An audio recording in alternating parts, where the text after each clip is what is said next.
Pag-uusapan pala tayo sa Sabado. Yung art ko nadala ko na kagabi sa Centro Leona Galleria Museo. Yung ano yun gallery na nakadikit yun sa Infant Jesus Academy ng Marikina. Bali nasa Ipil Street to, Marikina Heights. So tatakbo yung art na yun. Meron kasali ako doon, merong art doon na tatakbo yun mula November 8 hanggang January 2026. Ang tema itong ko sa Christmas, Sabsaban or Manger. So nandun ng mga si Infant Jesus, Baby Jesus. Siyempre sometimes kung expand nila ng mga artist yung Sabsaban, magkakaroon doon na si Mama Mary and Papa Joseph, and of course the three kings and the shepherds and the animals, ganun. So iba-ibang medium, may bato, may assemblance. Yung sa akin, yung assemblance, yung found objects, pinagdikit-dikit. Si Master Ding Royales, alam ko bato bato yung gagamitin niya. Tapos nandun din si Master Anthony Handusay. Ewan ko sasali si na Master Marion Timtiman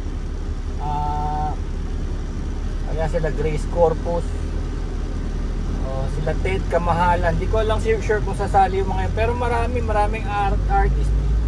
Si Melchor Sabarisa, alam ko sasali yun.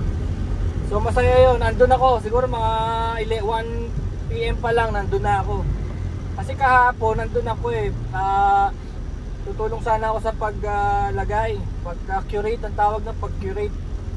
Kaso wala pa si Master Ding tsaka si Attorney Eric Malyonga kahapon nung dumating ako Total sa ano pa naman yun sa Sabado. So palagay ko may time pa naman sila para ayusin yun. And of course naisip ko nga rin baka mahirapan ako kasi syempre sa trabaho 12 hours na ako sa work.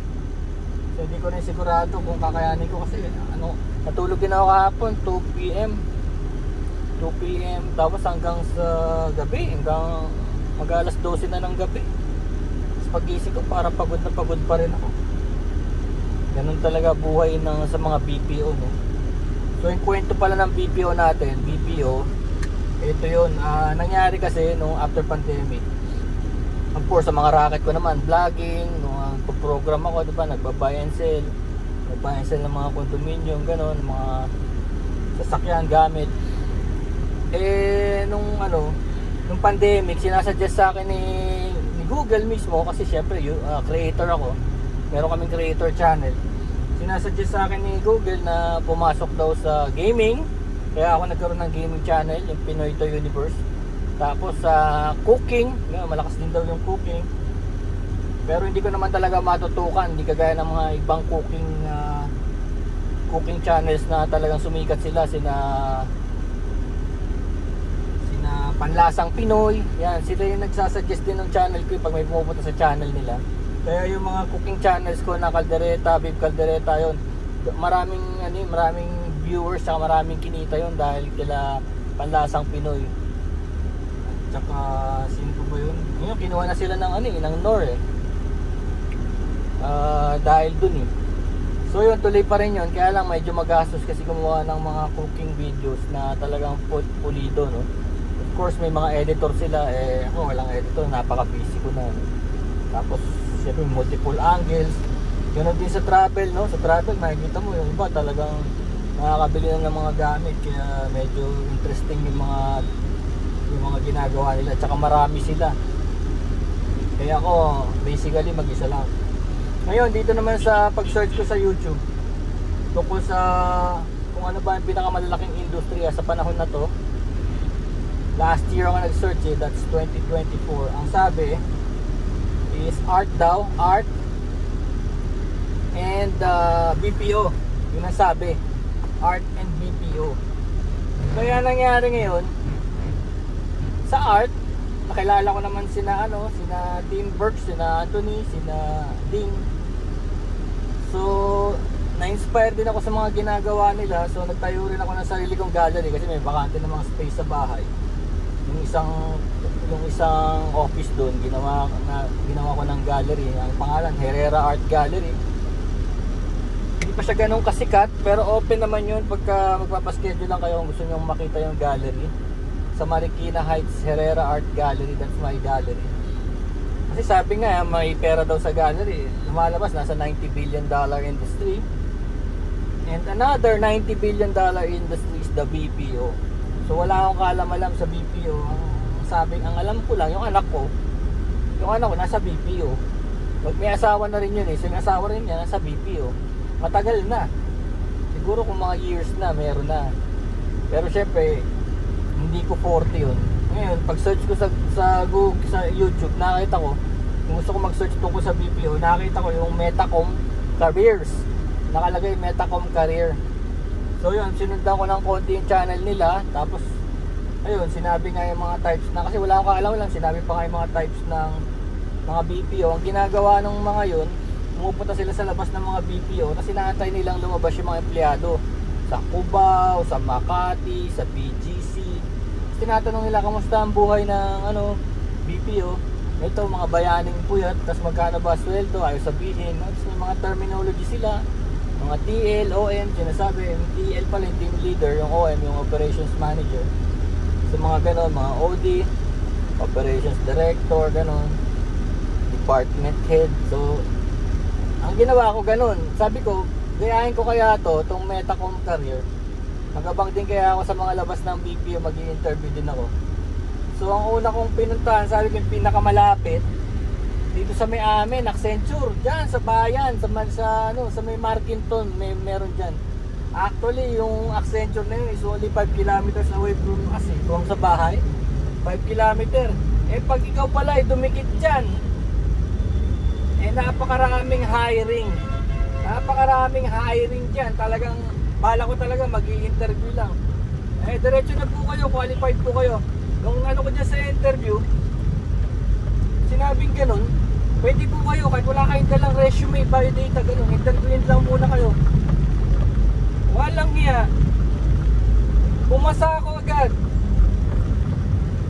Sa edad ko, sa age ko na to, pumasa pa ako agad. So doon ako namulat na wala pala talagang age limit. Wala pala siya talagang age limit. Doon nagsimula na ron. Pumasa ako doon. Inabot nga ako ng gabi doon dahil pala yun eh, pagka hiring agad eh. Ganun palang style doon eh. Pag ka, hiring ka agad. 24 doon lang sa araw na yon. Sa gabi pa talaga sila sa umaga pa talaga, dito na sa gabi traffic. Ang taklak yung pagtatrabaho nila. Kaya lang sa gabi naman maluwag naman. So ganun nga nangyari dun sa hindi pala Accenture, sorry hindi pala Accenture yung nandito, Alorica. Tapos medyo nagduda pa nga ako nung unang yon. Last year yun this is last year September.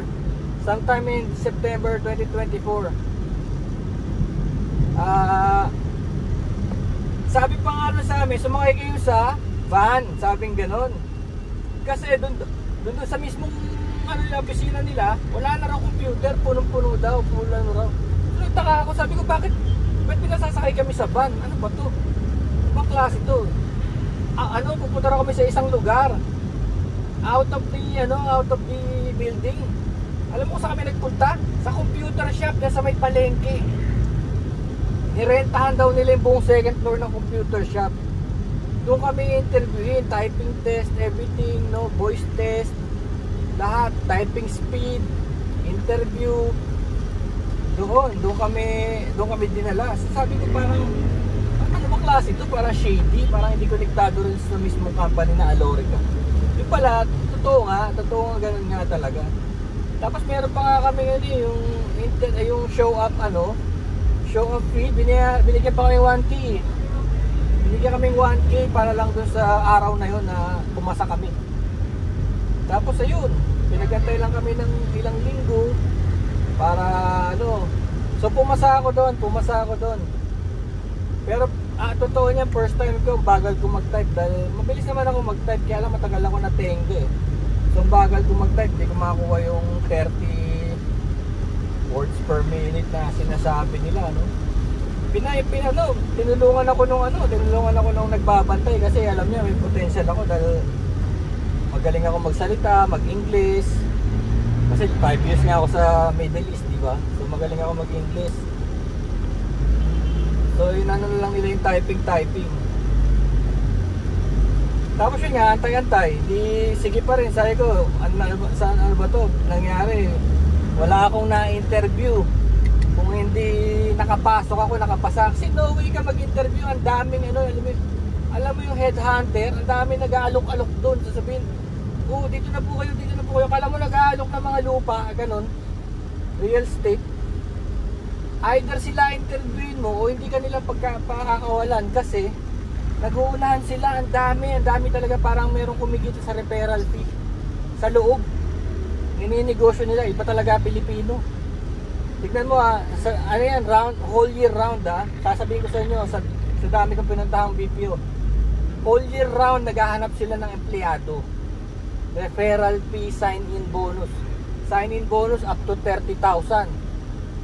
Upon regularization nga lang yun. So mag-aantay ka pa ng 6 months, no? Yung iba naman staggered. Minsan makarating yung tao mo ng 1 month, meron na 3 months, meron na gano'n, may 5K ka na kaagad pag tumagal ng 1 month.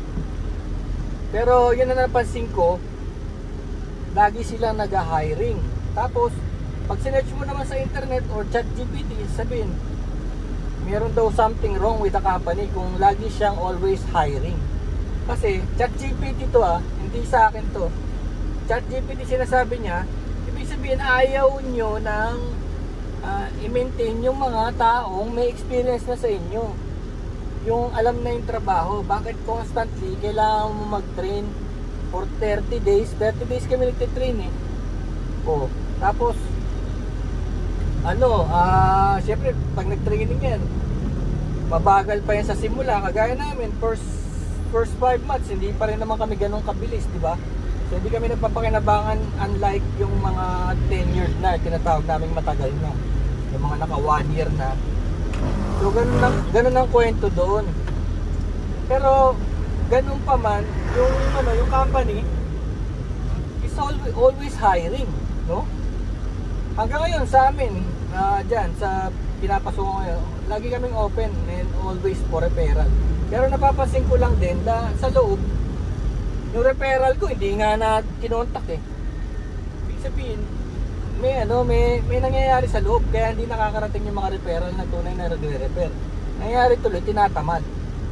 Kasi mismo sa loob, may kumukuha ng ibang referral.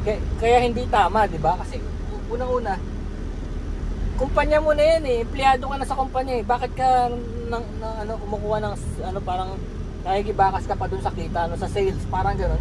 Diba? Usually hindi, pinaubaya mo sa mga ahente yun yung mga kita sa sales. Ganito rin sa referral Dapat yung mga referral na kinikita, tigalabasan na kumikita, hindi yung tigaloob din.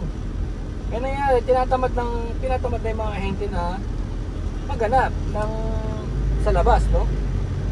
So, gano'n ang nangyayari nakikita ko. Sa lahat yata ito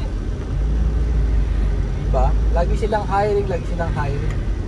So, tapos tayo sa Alorica, hindi ako natuloy doon. Kasi, nakuha ko yung 1K. Binili ko nga ng yellow cab pizza. So, nangyari, nagpunta uli ako sa SM Masinag. Doon naman ako naghanap ng meron daw doon sabi. Di pumunta ako. Meron nga Teleperformance Masinag ang tawag. So bagong BPO na naman to, Teleperformance. Ganoon na naman.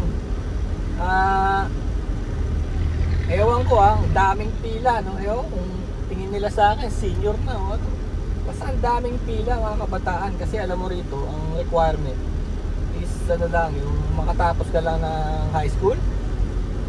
Old curriculum tawag nila Makatapos ka ng high school, old curriculum ayun. Pwede ka nilang kunin. So ibig sabihin talagang batang-bata, 18, 19, 20 ganun. Simula na yan. So yung iba, hindi na nag-aaral. Yun lang disadvantage na nakikita ko. Hindi sila nag-aaral, hindi na sila tumutungtong ng kolehiyo kasi kumikita na ng pera eh.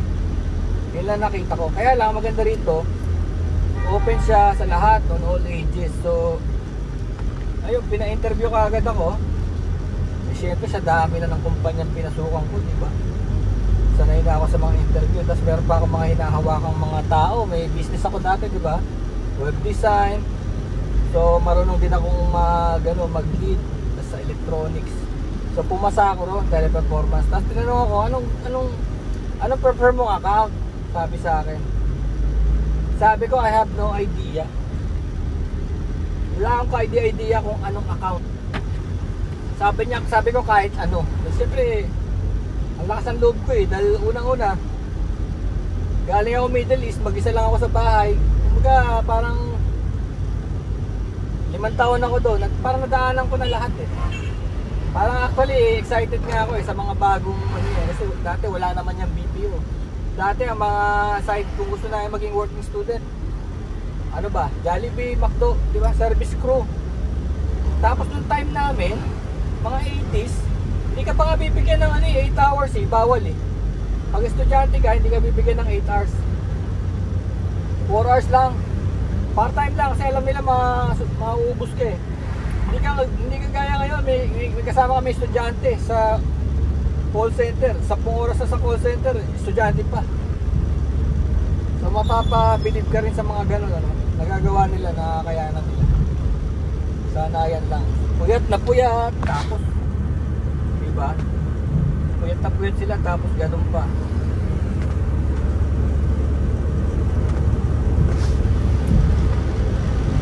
Saka pala buti hindi na tumuloy yung bagyong Tino. Mainit nga eh, no? Mainit. Hindi na siya tumuloy pero nakita natin sa Cebu, baha. Diba? Mga bahay, lubog na lubog kahit na yung mga magandang bahay. So yun, nangyari, balik tayo sa teleperformance. Nilagay ako sa healthcare account. Voice. Ibig sabihin ng voice, tatanggap ka ng tawag galing sa customer. Eh syempre hindi ko naman alam yung healthcare. Sabi ko nga maskiyado, wala akong kaalam-alam. Yung pala yung healthcare na yun, mga pala yun, mga insurance. Insurance pala ng Amerika yun, na parang mandatory sa Amerika na hindi ka pwedeng walang insurance. Hindi ka gaya sa Pilipinas, di ba? Tawas-tawas lang, ganun. Kaya dahon ng ganyan, dahon ng alugbate, yun na yung mga gamot natin eh. O kaya dun sa sa paid healer, doon hindi, kailangan meron kang insurance. Kaya halos lahat ng nila required mag-insurance. Eh tapos may oras lang pala yun. Eh tama-tama pumasok ako September. Ano lang pala yun, from September to January next year, at most February. So tagsaan yun, sipin mo, buong populasyon ang pinahawak sa amin, limang estado, parang 5 bayan. Parang 5 bayan ng Metro Manila, sipin mo yun. Pinahawak sa amin, grupo namin, mga 300 kami. Araw-araw tawag yun, galit. Kasi sa sobrang dagsaan nga, minsan daw yung iba sa kanila 6 na oras na sa telepono. Hindi siyempre pagpatong sa amin, galit na. Tapos, ang masaklap tayo nito, pagpatong sa'yo, siyempre yung mga tao, may style. Alam mo, pag tumatagal sa mga ganyan, may style na eh. Pinapasa ng pinapasa. Pagtawag ng call, papasa sa language translator, kung saan-saan ipapasa, sa billing, sa pharmacy, para lang madispatcha. Hindi naman actually para tulungan. Dinidispatcha lang nila talaga para meron na naman silang bagong tawag, no? Ganun ang mga style. Napakarami. Tawag ko nga sa mga tao minsan yan, mga survivor eh. Hindi naman actually ginagawa yung trabaho. Para ngayon, sige, pumunta ka sa mga website na kunwari may bag, sabihin mo yung website ng BIR, ng ganyan. Tingnan mo kung meron kang servisyo makukuha dyan. Papaikot-ikutin ka lang. Sabihin, punta ka dito sa website, punta ka dito sa AI robot, gano'n. Tapos babalikan ka ng AI robot, di ka na babalikan nun. Ididispatcha ka na lang na ididispatcha. Kaya lumalabas, tatawag ka sa customer service, wala ka namang napapala. No, naging norm na 'yon kasi yung mga call center sometimes ang usapan lang pala sa mga call center is resolve the issue, no? Resolve the issue, yun ang usapan dun. Eh syempre, kahit na hindi maganda usapan nyo, hindi mo naman nasagot yung tanong ng customer, resolve pa rin na issue yun. Ganun pa rin ang ano nila, palalabasin nila, resolve issue, diba? Kahit nabagsakan mo pala ng tawag yung tao na yun, diba? Pero hindi naman natin sinasabing gano'n ang ginagawa nila. Kaya lang, minsan gano'n ang bilangan. Minsan naman yung iba, sinasabi nila yung satisfactory na lang rating. Pagka yung customer natuwa at nagbigay ng positive review. Tingnan mo yung mga Lazada, Shopee, di ba? Mayroong mga review na ganyan. Yung mga positive review. So gano'n na nangyari. So yung healthcare na yun, gano'n na. Parang araw-araw, parang may gera, no? Yun ang naano ko sa kanila. Parang araw-araw, may gera. Doon ako kahit na matigas na ako, doon ako nakaisip na, alam mo yun, natatakot kang pumasok, parang nag-anxiety ka kasi alam mong may sigawan na naman nagaganap. Tapos ang matindi nito, minsan may isang customer ka, abutin nyo ng 30 to 1 hour, usap lang yun, paulit-ulit. Lalo na pag nakausap ka ng mga yung mga senior, kasi yung mga senior sila yung nangangailangan ng mga healthcare na ganyan eh. Pag nakausap mo yun, ako, sabihin sa'yo, ang kulit. Para bang, mas meron din mga taong parang naghahanap lang ng kausap na pinaiikot-ikot ka lang. Wala naman talagang pinatutungan yung usapan yun. So iba naman yung parang may gusto lang silang sigawan, laitin sigawan, gano'n. O, pag napatapat ka doon, hindi ka bibitawan kasi hindi mo nga pwedeng bagsakan eh. Ang kukulit, pag napunta ka doon. Tapos alam mo, makikita mo sa account nila kung ilang taon na sila, saka kung anong sakit nila. Kuha mo kung anong sakit nila kasi nandun yung mga medical records medication, ganun eh. Kaya magigauge mo na kung bakit ganun siya yung kausap mo, bakit siya ganun, bakit siya naninigaw, bakit siya galit na galit, bakit siya moody, no? Yung iba dun talaga nag-iiba ng mood. Yung sabihin mong masaya siya kaya maya-maya malungkot na, maya-maya iiyak, maya-maya tatawa, maya-maya takot, tapos maya-maya matapang. Meron talaga palang ganun. Talagang may mga episode. So yun yung nakita ko, mag-age mo siya. Yung iba naman medyo masaya pero mas madalas yung hindi maganda. Tapos syempre dahil business yun, let's say itong hospital na to, itong hospital na to may website, bagong website niya, di ba? Sasabihin mo pa yun kahit na galit na yung customer. Hindi mo siya pwedeng bitawan hanggat hindi mo nasasabi yung website na yun. Kahit na hindi na angkop, no? Tingnan mo nga naman ng tao, no?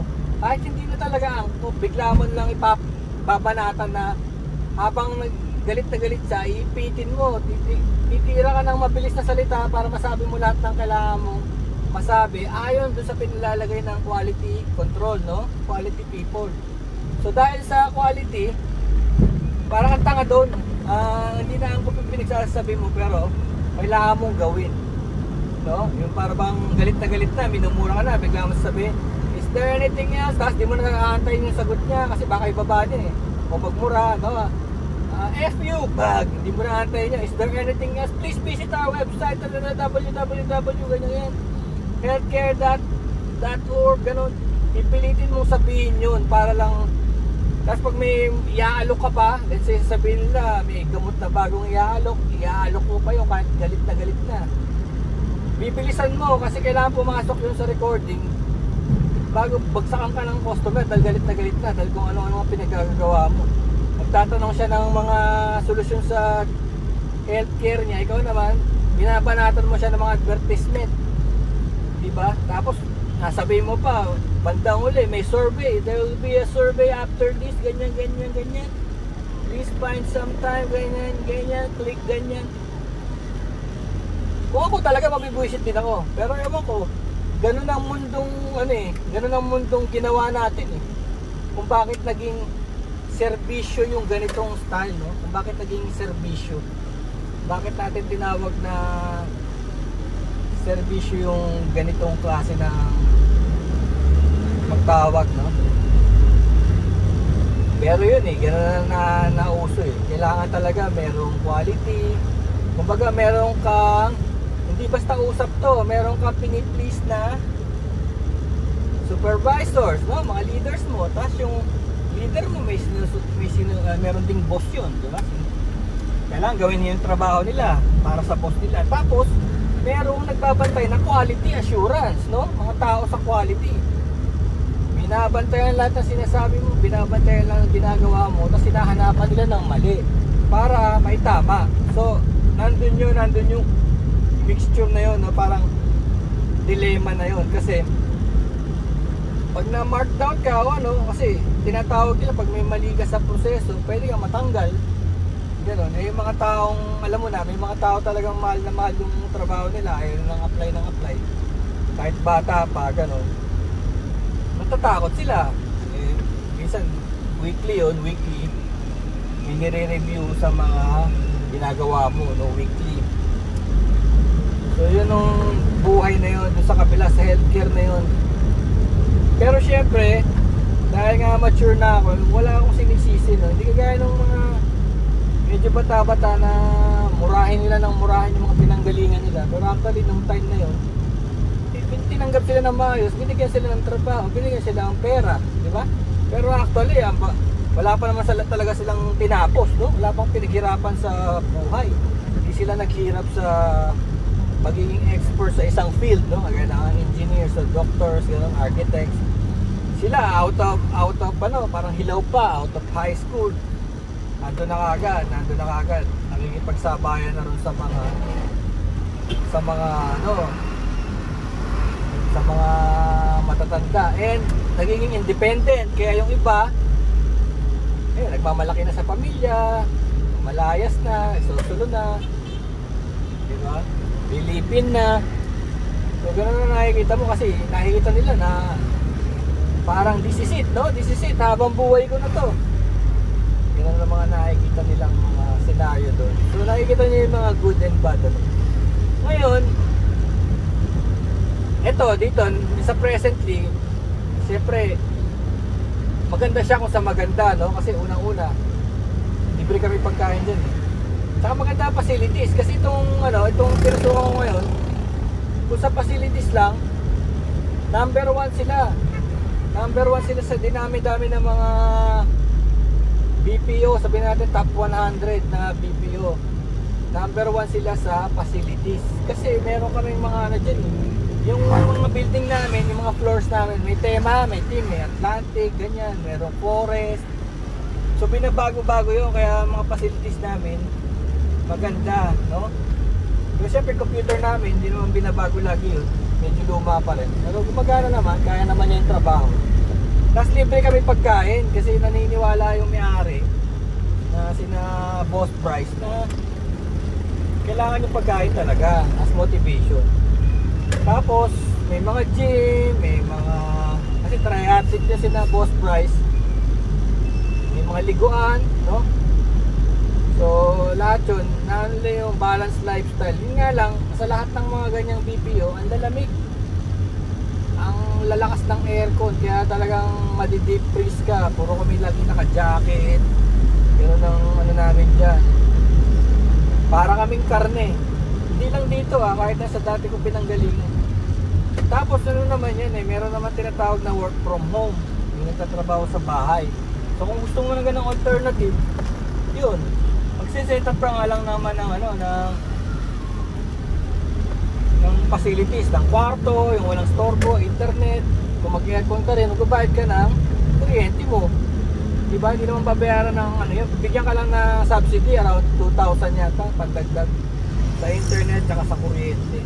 Pero sa bahay ka na, so sabihin hindi ka na nata-traffic. Tapos yung temperature makakontrol mo. Yun nga nagustuhan ko Tapos maraming klaseng account to. Merong account na hindi lang puro voice to, meron din mga account na walang voice, yung email lang, email at saka chat. Yun, napunta ako sa email ngayon Yun yung ginagawa namin, sagot lang kami ng sagot ng email. So yun, pag pag-email, tinatawag doon non-voice. Tapos, daldalan lang sila ng daldalan. May kumakanta, gano'n. Kasi nga, walang voice eh. Yun nga lang, may mga katabi kami na nagpo-voice. So, pag maingay sa non-voice, naapektuhan din sila. Kasi yung, minsan naghahalak-hakan na eh. Yung sa non-voice, mga email, chat, naghahalak-hakan na eh. Tsaka pag kumakanta, malalakas, may nagsi-second voice pa, gano'n. Parang hindi na rin appropriate eh, pagka yan napansin ko. At marami pa yan eh, yung tinatawag na meron din moderation, no? Meron din kaming site na moderation. Yung moderation naman, pina-plug down mo lang yung mga inappropriate na video na sinasubmit sa Facebook, ganyan, sa Instagram. Yun, ipa-plug mo yun. Baka merong porn, merong patayan, saksakan, may gore, may blood, no? Iyaano mo yun, ipa-plug down mo. Ang tawag doon, content moderator, content moderation. Yung sana gusto ko eh. Kasi parang madali lang sa akin. Meron pa isa yung tinuturuan mo yung AI.